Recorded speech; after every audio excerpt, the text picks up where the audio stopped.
అన్న నమస్తే అన్న. నమస్తే. మీ పేరు? వెంకట్ సాగర్.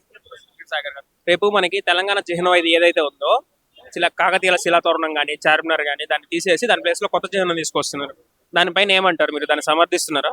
సమర్థించడం సమర్థించకపోవడం అని ఏం లేదు. బట్ కామన్ మ్యాన్ కి ఇవన్నీ అవసరం లేదు.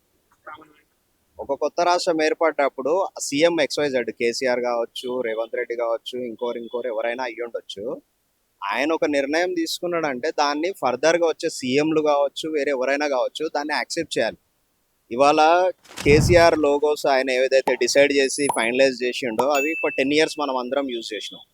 ఆర్టీఓ లోగోస్ కావచ్చు, car number plates, vehicle number plates కావచ్చు, వాట్ ఎవర్ థింగ్స్ చేసినాం, మనం యాక్సెప్ట్ చేసినాం. 10 సంవత్సరాలు మనం అవే యూజ్ చేసుకున్నాం, అవే వాడినాము. వాటిని ఇప్పుడు రేవంత్ రెడ్డి వచ్చి చేంజ్ చేస్తాం.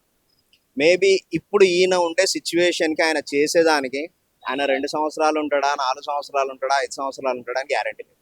రేపొద్దున ఇంకో పర్సన్ రావచ్చు, బీజేపీ నుంచి రావచ్చు, ఇంకో పార్టీ నుంచి రావచ్చు, లేదా మళ్ళీ కేసీఆరే రావచ్చు.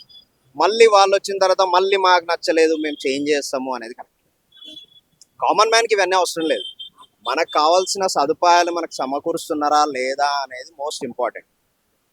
రేవంత్ రెడ్డి గారికి కానీ కాంగ్రెస్ ప్రభుత్వానికి కానీ నాకు తెలిసినంత వరకు కామన్ మ్యాన్గా నేను చెప్పొచ్చేది ఏంటంటే, మీరు ఫస్ట్ ప్రజల సమస్యల మీద దృష్టి పెట్టండి. కేసీఆర్ గారు ఉన్నప్పుడు జలాశయాలు, వాటర్ ఫెసిలిటీస్ ఎలా ఉండేటియో ఆయన పర్సనల్ ఆయన ఏమన్నా కావచ్చు, ఆయన అవినీతి చేశాడు, వాళ్ళ కొడుకు చేశాడు, వాళ్ళ ప్రభుత్వంలో చాలా మంది చేశారు, కాదనడానికి లేదు. బట్ ఏంటంటే ఆయన ఏవైతే సదుపాయాలు మనకి ఇచ్చాడో అవి మనకు స్ట్రగుల్స్ అనేది తెలియకుండా సమకూర్చాడు. ఆయన అప్పు చేసి కట్టాడా, ఆయన ఇంట్లో నుంచి పెట్టాడా, ప్రభుత్వం సొమ్ము వాడుకున్నాడా అనేది పక్కన పెట్టేస్తే. బట్ రేవంత్ రెడ్డి గారు వచ్చిన తర్వాత ఏం జరిగింది జనరల్గా అందరికీ తెలుసు. ఈవెన్ స్కూల్ స్టూడెంట్ దగ్గర నుంచి మనలాంటి సోషల్ యాక్టివిటీస్లో యాక్టివ్గా ఉండే వాళ్ళకి అందరికీ తెలుసు ఏం చేస్తున్నాడు, ఎక్కడ చేస్తున్నాడు అని. ఈ రోజు ఆయన ఇచ్చిన 6 గ్యారంటీలలో ఎన్ని గ్యారంటీలు అమలైనవి, వాటి మీద ఆయన సంజాయిషి ఏంటి? బస్సులో తప్పిస్తే, బస్సులో లేడీస్కి ప్రయాణం తప్పిస్తే ఏదైనా యూస్ఫుల్ చేశాడా? అది ఫస్ట్ వాళ్ళు ఏమంటారు, వాళ్ళు క్వశ్చన్ వేసుకోవాలి వాళ్ళ ప్రభుత్వం. అంతేగాని నేను వచ్చి వాళ్ళ లోగో చేంజ్ చేస్తాను, లేకపోతే రాజముద్ర చేంజ్ చేస్తాను, వాటి వల్ల యూజ్ అయింది. ఫర్దర్గా మనకు వచ్చే డాక్యుమెంట్స్లో ఒక లోగో చేంజ్ అవుతుంది, దానివల్ల మనకేం యూజ్ లేదు కదా. ఇది నా ఒపీనియన్. Okay okay. ఇంకో విషయం ఏంటంటే తెలంగాణ గేమ్ విన్నారా అనేది, జై హో జై తెలంగాణ, అది బాగుందా? ఆబ్వియస్లీ. ఓకే. అది రాసింది తెలంగాణ వ్యక్తి, అంటే నా ఒపీనియన్ కాదు, పర్సనల్ గా బయట టీఆర్ఎస్ కానీ వీళ్ళందరూ అంటున్నారు అది కీరవాణికి కంపోజ్ చేయడానికి ఇచ్చారు. తెలంగాణ ఆయన దొరకలేదా మీకు, ఆంధ్ర ఆయనకి ఎందుకు ఇస్తున్నారు అంటున్నారు.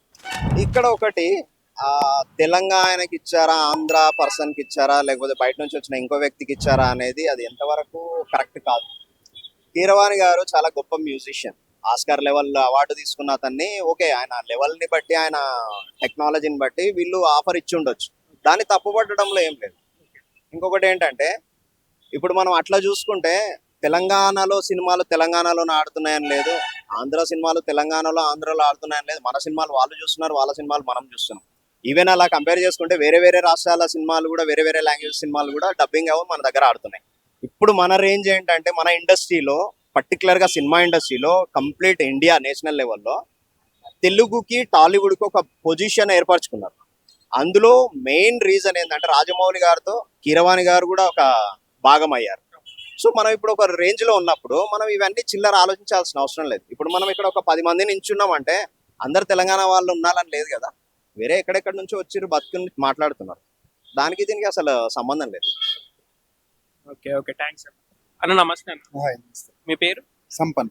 సంపర్ గారు. మనకి తెలంగాణ పాత చిహ్నం ఉంది కదా, కాకతీయుల కళాతోరణం కానీ లేకపోతే చార్మినార్ కానీ ఉంది దాని మీద. ఇప్పుడు అది తీసేసి వేరే కొత్త చిహ్నం ఒకటి తీసుకొచ్చారు రేవంత్ రెడ్డి గారు. చూసారా దాన్ని? చూసాం.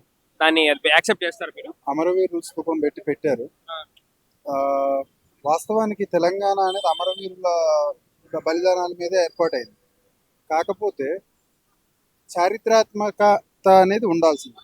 ధ్వజస్తంభం లాగా ఉండడం, అవన్నీ పాతది ఏదైతే ఉందో అదే చూడడానికైనా, మనం గర్వంగా చెప్పుకోవడానికైనా పాతదే ఉంటే బాగుండేది.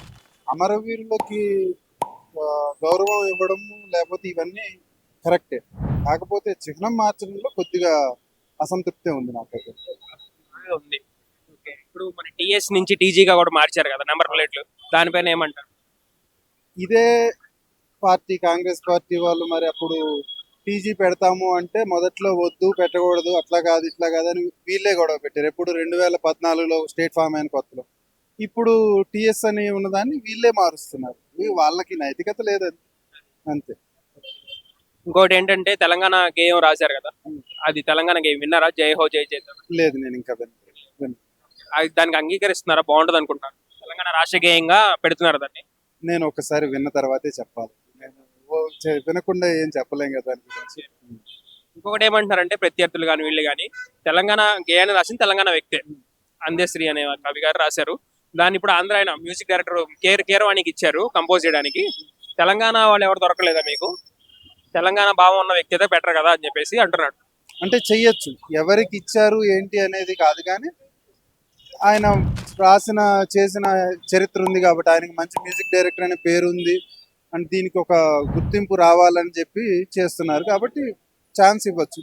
అలాగే ఇప్పుడు మన తెలంగాణలో చాలా మంది కొత్త కళాకారులు ఉన్నారు, డైరెక్టర్స్ వస్తున్నారు.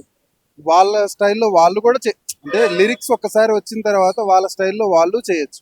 సో ఆఖరికి ఏది క్లిక్ అవుతుంది, జనాల్లోకి ఏది వెళ్తుంది అనేది ఫైనల్ గా ఒక గుర్తింపు ఉంటుంది అనమాట. ఇంకోటి ఏంటంటే సార్, పేర్లు మార్చడం పైన దృష్టి ఉంది, పనుల మీద దృష్టి లేదు కాంగ్రెస్ ప్రభుత్వానికి అని చెప్పేసి అంటున్నారు. అంటే ఇప్పుడు విత్తనాల కోసం ఇలా గొడవలు చూడొచ్చు, ఆటో వాళ్ళ గురించి కానీ ఏదైనా సరే చాలా ఇష్యూస్ ఉన్నాయి. వాటి గురించి పట్టుకొచ్చుకోకుండా మీరు ఇలా చేస్తున్నారని చెప్పేసి అంటున్నారు. ఆ, వాస్తవానికి 6 గ్యారంటీలు అనే వచ్చారు కాంగ్రెస్ ప్రభుత్వం. కాకపోతే అందులో ఉన్నది 6 కాదు, 18 ఎన్నో ఉన్నాయి. ఒక్కొక్క దాంట్లో 3, 4 ఇచ్చుకుంటూ వచ్చారు.